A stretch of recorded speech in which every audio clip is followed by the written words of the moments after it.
Because when we talk about kingdoms, we are talking about thrones and legislations. When we talk about kingdoms, we are talking about purposes that are born in the heart of a spirit.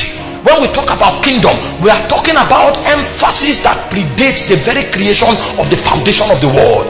Every man that begins to discern kingdom, he will know that what is pushing and driving him existed before he was born. So he comes to this world not to be creative. He comes to this world to discover what he must do in order to establish the counsel of God that was fabricated by the community of the Godhead before time itself began. And until a man is able to walk through those paths, no matter who he is in time, he will not be relevant. Kingdom is a game of thrones, and spirits are the masters in this game. And if you don't understand that even the civilization of humankind is born from the politics that takes place in the heights of the heavens, you will be frustrated and you will try to make headway in life until the day when the veils of the divide are open and you cross from time into eternity. That is when you will realize that you live but you were not wise. Kingdom business is a politics in heaven. It's a game of thrones, and until we understand how this politics runs, we will not be relevant. I told us yesterday that the reason our territory is in darkness, even though we move in the mightiest of anointing, is because we have not understood kingdom. We are in the church, our priority is to grow and master the prophetic so that we can call names and phone numbers. We have not understood kingdom. In the days of the fathers, the prophetic did not begin with forensics. The prophetic began with cutting through the borderlines of territories and nations. So the fathers, they prophesied and they conquered nation. They prophesied and they bettered generation. Because every time a man is able to speak and affect the territory, every time you catch a vision that has an impact on the territory, a seal breaks in heaven. And only ranking men have the ability to perceive when seals are broken. Did you read the book of Revelation?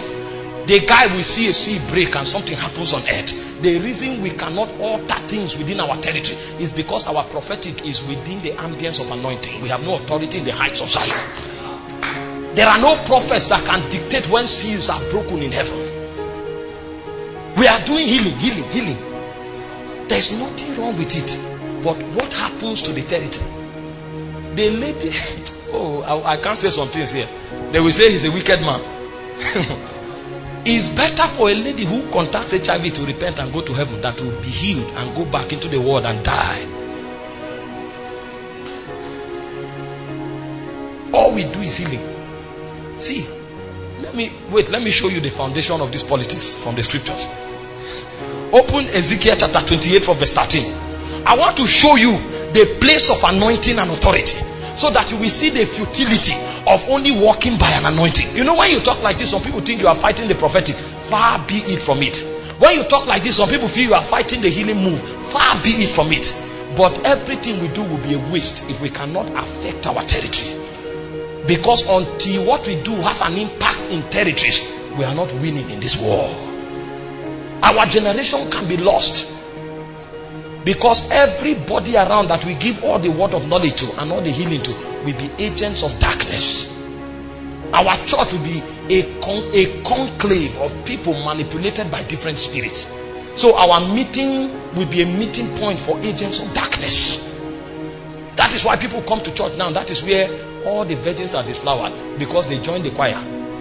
The guy who is the head usher is a puppet in the hand of an immoral spirit.